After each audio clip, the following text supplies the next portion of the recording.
ବର୍ଷ ବିଦାୟ ନେଲା ଭାଇ, ନୂଆ ବର୍ଷ ଆସିଲା। ଓଡ଼ିଶାବାସୀଙ୍କୁ ଏବଂ ପାତ୍ରପଡ଼ାବାସୀଙ୍କୁ କ'ଣ ମେସେଜ ରହିବ?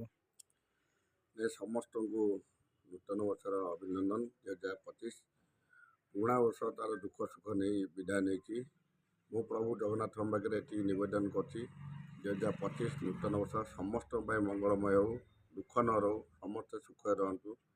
ସାରା ପୃଥିବୀରେ ଯେଉଁ ଯୁଦ୍ଧର ଛାୟା ଲାଗି ରହିଛି ତାକୁ କେମିତି ତୁରନ୍ତ ବନ୍ଦ ହେଉ।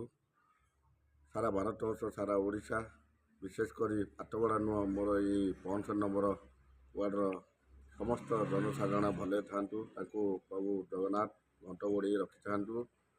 ସମସ୍ତେ କେବଳ ସୁଖରେ ଜୀବନଯାପନ କରନ୍ତୁ। ଆଜି ଯେଉଁ ଭାଇମାନେ ମୋ ପାଖକୁ ଆସିଛନ୍ତି ଅଭିନନ୍ଦନ ଜଣାଇବାକୁ, ମୋ ତରଫରୁ ମଧ୍ୟ ଏ ଯେଉଁ ଓଡ଼ିଶା ଡ୍ରାଇଭର ସଂଘ, ତାଙ୍କୁ ମୋ ତରଫରୁ ମଧ୍ୟ ଅଭିନନ୍ଦନ। କାରଣ ତାଙ୍କ ପ୍ରୟାସ ବିନା ଏ ଗାଡ଼ି ଅଖ ଚକ ମଧ୍ୟ ଚାଲିବ ନାହିଁ।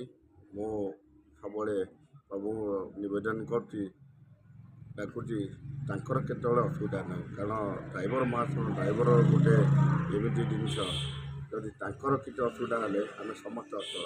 କିନ୍ତୁ ପ୍ରଭୁଙ୍କ ଆମର କ'ଣ ହେଉଛି ହଉ, କିନ୍ତୁ ସେମାନଙ୍କର କିଛି ନ ହଉ।